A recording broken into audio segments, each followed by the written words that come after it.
नमस्कार, स्वागत है खबर दिन भर में। मैं हूं आपके साथ हर्षिता। सवाई माधोपुर में अंबेडकर सर्किल स्थित पीपली वाले हनुमान मंदिर पर समाज सेवियों द्वारा चतुर्थ बार अन्नकूट महाप्रसादी का आयोजन किया। इस मौके पर शिवसेना अध्यक्ष जितेंद्र सिंघवी ने हनुमान जी की पूजा अर्चना कर कार्यक्रम की शुरुआत की। उन्हें माला और साफा पहनाकर सम्मानित किया। इस अवसर पर 3 से 4 हजार श्रद्धालुओं ने अन्नकूट महाप्रसादी ग्रहण की। वहीं बजरिया सब्जी मंडी यूनियन भी इस आयोजन में सहयोग किया। समाज सेवी छोटू लाल वैष्णव, देवी सिंधी और अन्य समाज सेवी भी उपस्थित रहे। सवाई माधोपुर से राकेश अग्रवाल की रिपोर्ट। आज के शुभ लक्ष्य में यह अन्नकूट का कार्यक्रम आयोजित किया गया है। ये हमारी सब्जी यूनियन कार्यकर्ताओं की तरफ से हर साल हर वर्ष निरंतर लगातार 11 सालों से ये अन्नकूट महाप्रसादी का आयोजन बालाजी के यहाँ किया जाता आ रहा है। इस बार 12वीं साल का ये अन्नकूट महाप्रसादी है और आगे भी निरंतर भविष्य में हम अन्नकूट महाप्रसादी करते रहेंगे। ये अपने बालाजी घी भंडार और मंडी यूनियन और कई अपने भगत जगत जो भी है, इन सभी के सहयोग से और सभी की सेवा से इस कार्य को अंजाम दिया जा रहा है। ये धार्मिक और पुण्य का काम है। इसको अपन हिंदू धर्म में इसको लगातार निरंतर करते रहना चाहिए और ताकि इससे दूसरे लोगों को जो आने वाली पीढ़ी है उसको भी ये संस्कार अपन दे सके और ये धर्म की जो पताका है ये सदा हमेशा ये चलती रहे। आपका नाम? छोटेलाल वैष्णव। प्रदेश की बीजेपी सरकार पर हमला बोलते हुए पूर्व मंत्री बीडी कल्ला ने कहा कि सरकार ने 1 साल केवल गोठे जमीनें जीमने में ही निकाल दिए हैं। और बीकानेर जिला कांग्रेस कमेटी द्वारा आयोजित प्रेस वार्ता में बीडी कल्ला ने बीजेपी सरकार को निष्क्रिय बताते हुए आरोप लगाया कि कांग्रेस सरकार के कार्यकाल में घोषित विकास कार्यों को नई बोतल में पुराना जूस बनाकर पेश किया जा रहा है। कल्ला ने कहा कि मौजूदा सरकार फाटकों की समस्याओं को लेकर सड़क, विद्यालय और अन्य मूलभूत सुविधाओं में विफल रही है। उन्होंने आरोप लगाया कि कांग्रेस सरकार के अंतिम वर्ष में स्वीकृत विकास कार्यों को भी रोका गया। बीकानेर के खिलाफ कोटा भी राशि रिलीज करने में 1 साल लग गया है। बीकानेर से सुरेश जैन की रिपोर्ट। करेंगे अभी तो बिल लोगों के सामने आया नहीं है, बिल में क्या प्रावधान है क्या नहीं है। मान लो कहीं पर सरकार गिर गई और 2 साल के बाद नहीं चली तो वहां क्या करेंगे, इसके क्या प्रावधान होंगे। पहले शुरू में हमारे देश में एक ही समय विधानसभा और लोकसभा के चुनाव होते थे, लेकिन धीरे धीरे संघित सरकारें बनी और उस समय से पहले ही फेल हो गई। उसके कारण से कई राज्यों में जो है अलग से चुनाव कराने, इसके लिए क्या प्रावधान रखे जाएंगे, सब आने पर उसको एक्ट को पढ़ने पर ही रिएक्शन दिया जा सकेगा। अभी हाल ही में जो पूर्व मंत्री हैं बीकानेर से भंवर सिंह भाटी और एक आपके और मंत्री हैं, दोनों के खिलाफ जो अवैध जमीन को लेकर एक मामला सामने आया है, उसकी मेरे को जानकारी नहीं है। कानून व्यवस्था की राज्य सरकार में किस प्रकार की स्थिति है? कानून व्यवस्था की स्थिति बता रहा हूँ, नहीं तो नशे की प्रवृत्ति बढ़ रही है, उस पर रोक लगानी चाहिए सरकार को। दूसरा जो अपराध साइबर क्राइम बढ़े हैं उसके ऊपर रोक लगनी चाहिए। जगह जगह चोरियां हो रही है, उसके लिए रात को गश्त की व्यवस्था पूरे राजस्थान में की जानी चाहिए। और इसके अलावा जो है जगह जगह जो अपराध होते हैं पॉक्सो एक्ट के अंतर्गत छोटी छोटी बच्चियों के साथ जो अपराध घटित होते हैं उसके लिए सख्त कानून बनाना चाहिए। इस तरह से बीजेपी मंदिर खोदने का काम कर रही है, हिंदू मुस्लिम लड़ाने का काम, क्या कहना चाहिए? इसकी सुप्रीम कोर्ट ने संज्ञान ले लिया है और उस समय जो निर्देश सुप्रीम कोर्ट जारी करे उसकी पालना सबको करनी चाहिए। आपको क्या लगता है सुप्रीम कोर्ट क्या करेगा मेरे को क्या लगता है? भाजपा जो मैं तो समझता हूँ प्रधानमंत्री जी को ये अपील करनी चाहिए कि नए विवाद नहीं खड़े करें, इसके बारे में एक्ट बना हुआ है। केंद्रीय मंत्री गजेंद्र सिंह शेखावत ने आज सरदार वल्लभ भाई पटेल की पुण्यतिथि पर जोधपुर स्थित सर्किट हाउस में उनकी मूर्ति पर पुष्पांजलि अर्पित की। इस अवसर पर राज्यसभा सांसद राजेंद्र गहलोत, जोधपुर शहर विधायक अतुल बंसाली और अन्य गणमान्य लोग उपस्थित रहे। शेखावत ने मीडिया से बातचीत करते हुए कहा कि सरदार पटेल ने देश के एकीकरण में महत्वपूर्ण भूमिका निभाई। उन्होंने 545 रियासतों का एकीकरण कर देश को एक सूत्र में बांधा। शेखावत ने यह भी कहा कि आजादी के बाद 70 साल तक कश्मीर में मौजूद धारा 370 को समाप्त कर सरदार पटेल की आकांक्षाओं को पूरा किया गया। उन्होंने पूर्व कांग्रेस सरकार पर आरोप लगाते हुए कहा कि संविधान के शिल्पकारों के योगदान को सही सम्मान नहीं मिला। जोधपुर से मनोहर सिंह की रिपोर्ट। वल्लभ भाई पटेल की पुण्यतिथि पर उनका स्मरण करते हुए उनको श्रद्धांजलि अर्पित करने के लिए आए हैं। देश को एक सूत्र में बांधने का, देशी रियासतों से भारत राष्ट्र बनाने का जो कार्य उन्होंने किया उसके लिए आज देश उन्हें सदैव याद रखेगा। आज हम इस बात का संकल्प लेते हैं कि लोकतंत्र संविधान के संरक्षण के लिए हम सदैव भारतीय जनता पार्टी के कार्यकर्ता के नाते काम करते रहेंगे और सरदार पटेल ने जिस मजबूती के साथ राष्ट्र को मजबूती दी है उस मजबूती को राष्ट्र को हम देने का काम करेंगे।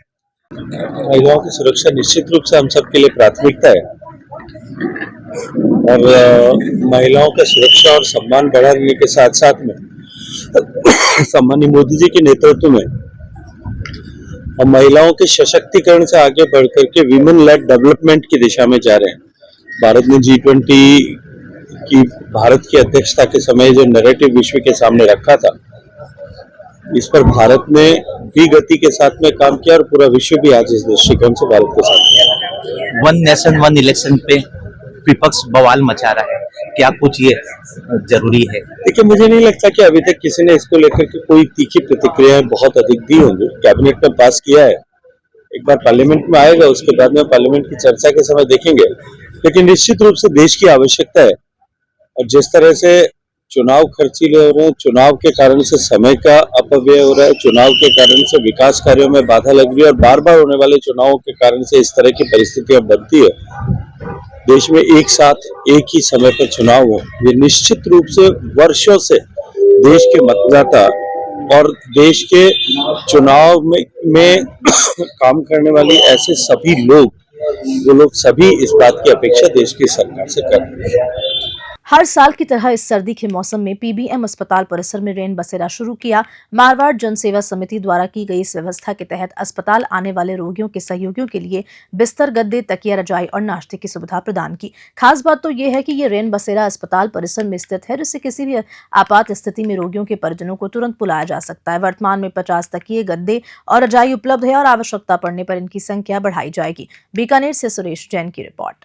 जैसे कि आप जानते हैं, हर साल की भांति इस साल भी शीतकाल सत्र के अंदर रैन बसेरा बिल्कुल पीबीएम परिसर के अंदर जनाना अस्पताल के आगे लगाया गया, जिससे कि जितनी पीड़ित मानवता है और जो भी डिलीवरी के लोग ग्रामीण अंचल से हमारे पास आते हैं, उनके जितने भी साथ में उनके अटेंडेंट सहयोगी आते हैं, उनको रहने की व्यवस्था यहाँ पे दी जाती है, जिसके अंदर कंबल, रजाई, गद्दे और साथ में सुबह का नाश्ता भी दिया जाता है। तो मारवाड़ सेवा समिति की तरफ से ये पूरा सहयोग किया जा रहा है। इनके साथ आज अमित जी और सेठिया जी ने मिलकर ये गद्दे और तकिए और रजाइयाँ दान करी है 50-50, जिसके अंदर की अवश्य ही जितनी भी पीड़ित मानवता है और जो लोग हमारे ग्रामीण अंचल से आ रहे हैं, इनको बहुत लाभ मिलेगा और इस कड़क की सर्दी में उनको बचाव भी मिलेगा।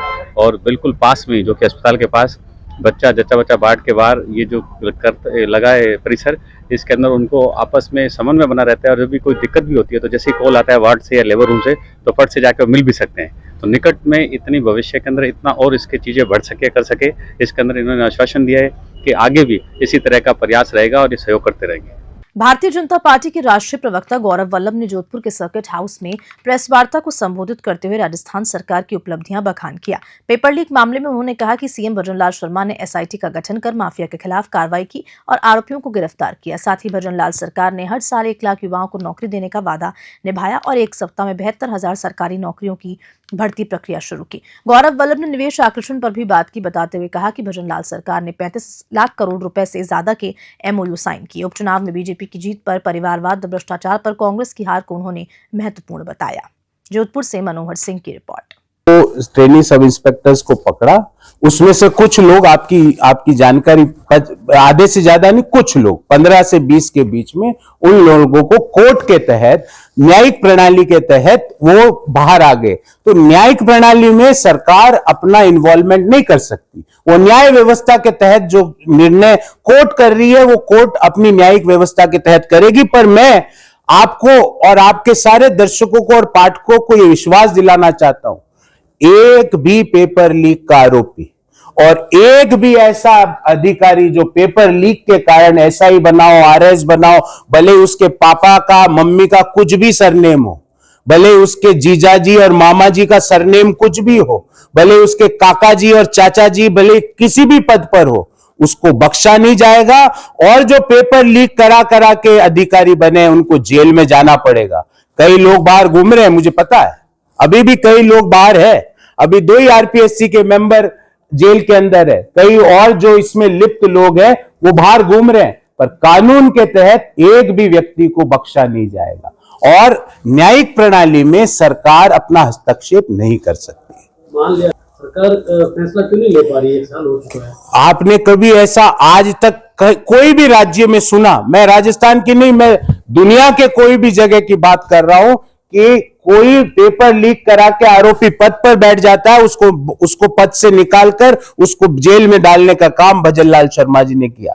रही बात, पुनः मैं दोहराऊंगा, न्यायिक व्यवस्था के तहत कोई आदमी बरी हो जाए तो उसमें सरकार कैसे, सरकार तो उनको पकड़ेगी और वो बरी हुए हैं, वो बरी नहीं हुए हैं, वो बाहर जेल के बाहर आए हैं। आप ये मत समझो कि वो वापस जेल में नहीं जाएंगे। अगर कोई भी व्यक्ति, मैं पुनः दोहराता हूं, कोई भी व्यक्ति पेपर लीक कराकर अधिकारी, सब इंस्पेक्टर, क्लर्क, शिक्षक बना है तो नौकरी तो जाएगी ही, जेल भी जाना पड़ेगा। कोई भी आरपीएससी का मेंबर, कोई भी व्यक्ति जिन्होंने उन मेंबरों के ऊपर दबाव डाला, वो लोगों ने वहां पर भ्रष्टाचार किया, उन मेंबरों के पैसों को वो हवाला से बाहर भेजा, वो लोग भी नहीं बख्शेंगे, वो लोग भी नहीं बख्शे जाएंगे।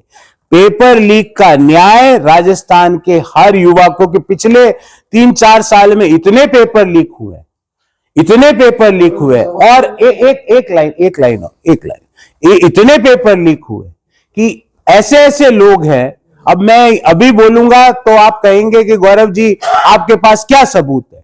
सबूत तो न्यायिक व्यवस्था के पास है। मैं तो उन लोगों का नाम नहीं लूंगा, पर आपको पता है मैं किनका नाम ले रहा हूं। कभी उनके भांजे, भांजी, पुत्र, पुत्री सब आरएस बन गए। अरे भाई, ये कौन सी कोचिंग इंस्टीट्यूट है जहां पूरा के पूरा परिवार आरएस बन जाता है, पूरा के पूरा परिवार आरपीएस बन जाता है, पूरा के पूरा परिवार पटवारी बन जाता है?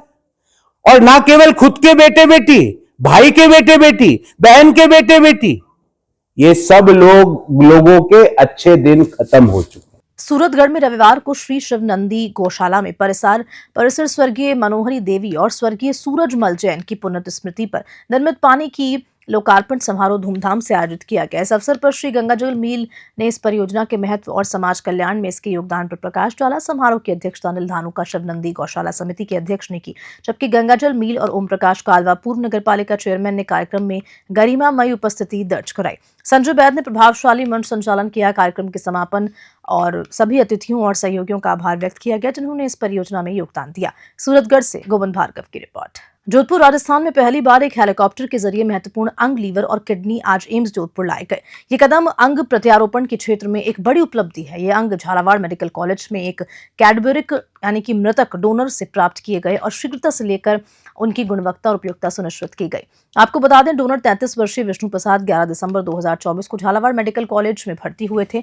वह एक सड़क दुर्घटना में सिर में गंभीर चोट का शिकार हुए। उनकी और उनके परिवार की मानवीय सोच ने इस जीवन रक्षक प्रक्रिया को संभव बनाया। ये राजस्थान में पहली बार है जब अंग परिवहन के लिए एयर एम्बुलेंस का उपयोग किया गया। लीवर प्रत्यारोपण प्रक्रिया डॉक्टर वैभव वैष्णव और उनकी टीम द्वारा की जाएगी। जोधपुर से मनोहर सिंह की रिपोर्ट। बीजेपी सरकार का सफलतम 1 साल पूर्ण होने पर मुख्यमंत्री भजनलाल शर्मा के जन्मदिवस के अवसर पर आज राज्य भर में रक्तदान शिविर का आयोजन किया जा रहा है। इसी संदर्भ में बीकानेर में भी रक्तदान शिविर का आयोजन किया गया। राजस्थान किसान आयोग के अध्यक्ष डॉक्टर CR चौधरी ने रक्तदान शिविर का जायजा लेते हुए बीजेपी का 1 वर्ष पूर्ण होने एवं मुख्यमंत्री भजनलाल के जन्मदिन के अवसर पर बधाई देते हुए शुभकामना प्रेरित की। बीकानेर से सुरेश जैन की रिपोर्ट।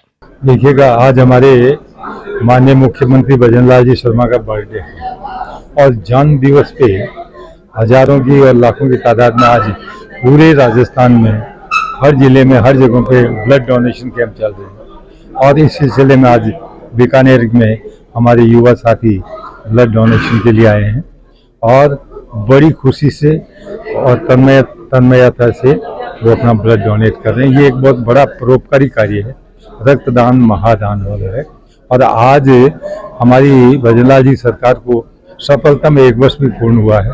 तो दोनों यानी हमारी सरकार का 1 साल पूर्ण हुआ और माननीय मुख्यमंत्री जी का बर्थडे है। इन दोनों कार्यों के लिए मैं हम सब की ओर से माननीय मुख्यमंत्री जी को बधाई भी देना चाहूँगा आप लोगों के माध्यम से। धन्यवाद। बीजेपी के सोशल मीडिया जिला संयोजक रितेश पारिक के निलंबन को लेकर पार्टी में हलचल मच गई है। समर्थकों ने प्रदेश नेतृत्व के खिलाफ मोर्चा खोलते हुए आरोप लगाया कि बिना जांच के एक तरफा कार्रवाई की गई है। वहीं पारिक के समर्थकों का कहना है कि रितेश बीजेपी के प्रति निष्ठावान है और उन्होंने पार्टी के खिलाफ काम करने वालों पर कोई कार्रवाई नहीं की, जिनकी भूमिका विधानसभा उपचुनाव में संदिग्ध थी। पारिक के जिला अध्यक्ष प्रभुदयाल शर्मा की भूमिका पर सवाल उठाए गए, जिसके बाद उनकी शिकायत पर उन्हें पार्टी से निलंबित कर दिया गया। इसके विरोध में बापी गांव में लोगों ने जिला अध्यक्ष प्रभुदयाल शर्मा का पुतला फूका और निलंबन को अनुचित बताया। दौसा से गणेश योगी की रिपोर्ट। रानी थाना पुलिस ने नाकाबंदी के दौरान इंदौर से जोधपुर के बीच चलने वाली जैन ट्रेवलर्स निजी बस की तलाशी ली, जिसमें 2 युवकों के पास से अवैध हथियार बरामद हुए। तो पुलिस ने जब अशोक कुमार और अशोक कुमार पुत्र पेमाराम की सघन तलाशी ली तो उनके पास कुल 3 अवैध हथियार पाए गए। पुलिस ने सभी हथियारों को नियमानुसार कब्जे में लेकर जब्त कर लिया। दोनों युवकों के खिलाफ अवैध हथियारों की तस्करी, परिवहन और खरीद फरोख्त के आरोप में मामला दर्ज किया गया। पाली से हर्षपाल सिंह की रिपोर्ट। जिले के ग्राम पंचायत ललावा में रविवार को ग्रामीणों ने दौड़ और राष्ट्रीय प्रतियोगिता में स्वर्ण पदक जीतने वाली गांव की बेटी देविका सोनी की जीत का जश्न मनाया। इस अवसर पर एक रक्तदान शिविर का आयोजन किया गया, जिसमें ग्रामीणों और युवाओं ने रक्तदान कर पीड़ित मानवता की सहायता का संदेश दिया। राष्ट्रीय स्तर पर स्वर्ण पदक जीतकर गांव और जिले का नाम रोशन करने पर ग्रामीणों ने इस खुशी में रक्तदान शिविर का आयोजन किया। इस कार्यक्रम में बाल कल्याण समिति के मजिस्ट्रेट जितेंद्र गोयल मुख्य अतिथि के रूप में उपस्थित रहे। हनुमानगढ़ से विनोद चौधरी की रिपोर्ट। जिले के ग्राम पंचायत बिरकाली में सीडब्ल्यूसी अध्यक्ष जितेंद्र गोयल ने नौहर पुलिस के साथ इलाके के ईंट भट्टों का निरीक्षण किया। इस दौरान उन्होंने ईंट भट्टों पर बाल श्रमिकों के उपयोग को रोकने की अपील की और बच्चों को शिक्षा की ओर प्रेरित किया। जितेंद्र गोयल ने कहा कि बच्चों को काम करने की बजाय स्कूल भेजना आवश्यक है, ताकि वे एक बेहतर भविष्य बना सके। उन्होंने बाल श्रमिकों के खिलाफ कड़ा रुख अपनाने के साथ ही ईंट भट्टा संचालकों को बाल श्रम न करवाने के लिए पाबंद किया। नौहर पुलिस और जिला प्रशासन के मानस अभियान के तहत गोयल ने श्रमिकों को नशे से दूर रहने की प्रेरणा दी और नशे के दुष्प्रभावों के बारे में जागरूक किया। उन्होंने श्रमिकों को नए नशे से बचने के लिए शपथ दिलाई। हनुमानगढ़ से विनोद चौधरी की रिपोर्ट। मेड़ता सिटी के जयतारण चौकी क्षेत्र में स्थित विद्युत ट्रांसफार्मर की चपेट में आने से एक गाय की दर्दनाक मौत हो गई। यह हादसा असुरक्षित बिजली कनेक्शन के कारण हुआ। स्थानीय निवासियों के अनुसार क्षेत्र में पहले भी ऐसे हादसे हो चुके हैं, लेकिन प्रशासन की ओर से कोई ठोस कदम नहीं उठाया। गौरक्षक दल के सदस्यों ने इस घटना के बाद प्रशासन के खिलाफ नाराजगी जाहिर की और ट्रांसफार्मर को ऊंचाई पर स्थापित करने या स्थानांतरित करने की मांग की। यशपाल कछावा, दिनेश भाटी, विक्रम सिंह राजपुरोहित, पुलकित शर्मा और दीपक पुराणा ने प्रशासन को ज्ञापन सौंपने की तैयारी की चेतावनी भी दी। मेड़ता सिटी से सुशील दिवाकर की रिपोर्ट। हनुमानगढ़ जिले के नौहर स्थित श्री बालकृष्ण बिहानी स्टेडियम में 29 दिसंबर को अखिल भारतीय दशहरा फुटबॉल प्रतियोगिता का आयोजन होगा। इस आयोजन को लेकर होटल मॉन्टी इन में प्रेस कॉन्फ्रेंस का आयोजन किया गया। आयोजन समिति के सदस्यों ने बताया कि प्रतियोगिता में देश और विदेश की नामी फुटबॉल टीमों को आमंत्रित किया गया। कुल 15 टीमें प्रतियोगिता में हिस्सा लेंगी। समिति के अध्यक्ष विनोद कोल्याण ने इस आयोजन को ऐतिहासिक बनाने के लिए हर संभव प्रयास किए। सचिव रामकुमार सैनी ने बताया कि प्रवासियों को भी आमंत्रित किया गया। प्रतियोगिता के दौरान चांदी के सिक्के से टॉस किया जाएगा। हनुमानगढ़ से विनोद चौधरी की रिपोर्ट। हनुमानगढ़ में योगासन भारत के नवनियुक्त प्रदेशाध्यक्ष बाबूलाल जुनेजा ने आज कहा कि योग भारत की समृद्ध संस्कृति, अस्मिता और गौरव से जुड़ा हुआ है और दुनिया भर में योग का प्रभाव बढ़ने से भारतीयता के प्रति स्वीकृति भी बढ़ी है। जुनेजा, जो श्री कुशाल दास विश्वविद्यालय और श्री गुरु गोविंद सिंह चैरिटेबल ट्रस्ट के अध्यक्ष हैं, ने योग और आसनों के संयोजन में SKDU स्पेशल योगासन श्रृंखला के जरिए golden book of world record में नाम दर्ज करवाया। उन्होंने स्वामी रामदेव, जयदीप आर्य और संदीप कासनिया का आभार व्यक्त किया। हनुमानगढ़ से विनोद चौधरी की रिपोर्ट। सबसे पहले तो मैं आपको बताना चाहूंगा कि योगासना भारत फेडरेशन जो है वो क्या काम कर रही है। योगासना भारत का जो मुख्य उद्देश्य है, योग को खेलों में शामिल किया गया और इस खेलों को, योगासना को एशियाई गेम्स के साथ साथ ओलंपिक में भी शामिल करने की मांग आदरणीय श्री स्वामी रामदेव जी और हमारे आदरणीय श्री जयदीप आर्य ने की। इसको स्वीकार कर लिया गया और मैं उम्मीद करता हूं कि अगले ओलंपिक के अंदर निश्चित रूप से भारत योगासना भारत के नेतृत्व के अंदर बहुत अच्छे मेडल लेकर आएगा।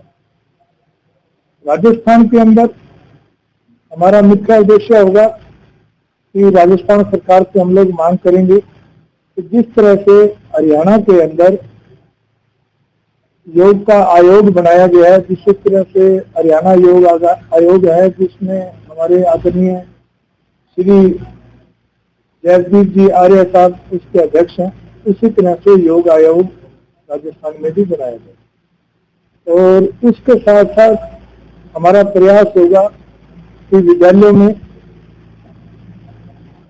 विश्वविद्यालयों में और सभी कॉलेजेस के अंदर पूर्ण रूप से योग लागू हो, ताकि हमारे राजस्थान का प्रत्येक बच्चा स्वस्थ रहे, दीर्घायु रहे और नशों से दूर रहे। अभी इसकी जो शुरुआत है 14 जनवरी को यहाँ एक जयपुर के अंदर प्रेस क्लब के अंदर प्रेस कॉन्फ्रेंस करके और पूरे राजस्थान के अंदर सभी जिलों के अंदर इसके जिला अध्यक्ष तैयार करके और शुरुआत की जाएगी। फिलहाल 20 जिलों के अंदर जिला अध्यक्ष हैं, बाकी जिलों में जिला अध्यक्ष बनाने का कार्य जो है 14 जनवरी के बाद शुरू कर दिया जाएगा। मेरा आप सबसे आह्वान है कि ये जिम्मेदारी हनुमानगढ़ को मिली है, तो आप सबसे मैं निवेदन करता हूँ, सबके सहयोग की अपेक्षा भी करता हूँ कि हम लोग सबसे अव्वल दर्जे का योग के अंदर हनुमानगढ़ जिले को बनाएं, जो कि आपके सहयोग से ही संभव है।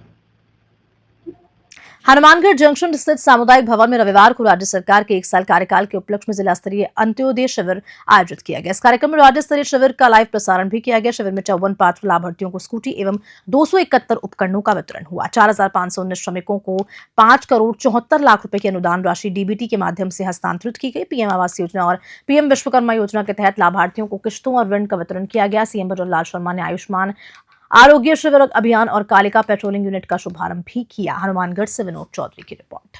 गृह, गोपालन, पशुपालन, डेयरी और मत्स्य विभाग के राज्य मंत्री जवाहर सिंह बेढम ने रविवार को मुख्यमंत्री भजनलाल शर्मा के जन्मदिवस के अवसर पर नगर के अस्पताल में स्वैच्छिक रक्तदान शिविर का शुभारंभ किया। शिविर का उद्घाटन मंत्री बेढम ने फीता काटकर किया। इस दौरान कार्यक्रम में भोजन प्रसादी और श्रमदान जैसे आयोजन भी किए गए। राज्य मंत्री ने स्वयं अस्पताल में जाकर रक्तदान शिविर में भाग लेने लोगों का हौसला बढ़ाया और उन्हें रक्तदान की महत्वता को समझाते हुए अन्य लोगों को भी इसके लिए प्रेरित किया। मंत्री ने कहा कि रक्तदान से शरीर पर कोई बुरा असर नहीं पड़ता और ये एक पुण्य कार्य है जिससे जरूरतमंद की मदद होती है और रक्तदान को आत्मसंतुष्टि मिलती है। शिविर में चिकित्सक, शिक्षक, अधिकारी, कर्मचारी, स्टाफ, नर्स, छात्र छात्राएं, इंटर्न चिकित्सक और सुरक्षा कर्मियों ने रक्तदान किया। बेढम ने इस मौके पर महिलाओं से भी रक्तदान में भाग लेने की अपील की। उन्होंने बताया कि रक्तदान से स्वास्थ्य पर कोई नकारात्मक प्रभाव नहीं पड़ता। दीग से पंकज शर्मा की रिपोर्ट। राज्य सरकार के 1 वर्ष कार्यकाल पूर्ण होने के उपलक्ष्य में रविवार को जयपुर में राज्य स्तरीय अंत्योदय सेवा शिविर आयोजित किया गया। इस कार्यक्रम का सीधा प्रसारण रविंद्र रंगमंच से किया। मुख्यमंत्री भजनलाल शर्मा के मुख्य आतिथ्य में आयोजित समारोह में दिव्यांगों को स्कूटी और सहायक उपकरण प्रदान किए। मुख्यमंत्री ने आयुष्मान बाल संभल योजना और मुख्यमंत्री विश्वकर्मा पेंशन योजना की शुरुआत की। इस दौरान 2.15 लाख निर्माण श्रमिकों को 247.76 करोड़ रुपए की राशि डीबीटी के माध्यम से हस्तांतरित की गई। प्रधानमंत्री आवास योजना के लाभार्थियों को पहली किश्त दी गई, जबकि 11,000 स्ट्रीट वेंडर्स को ऋण स्वीकृति दी गई। साथ ही आयुष्मान आरोग्य शिविरों को आयोजित हो गई। प्रत्येक विधानसभा क्षेत्र में एक आयुष्मान मॉडल स्वास्थ्य केंद्र की स्वीकृति भी दी गई। बीकानेर से सुरेश जैन की रिपोर्ट। और इसी खबर के साथ खबर दिन भर में इतना ही। नमस्कार।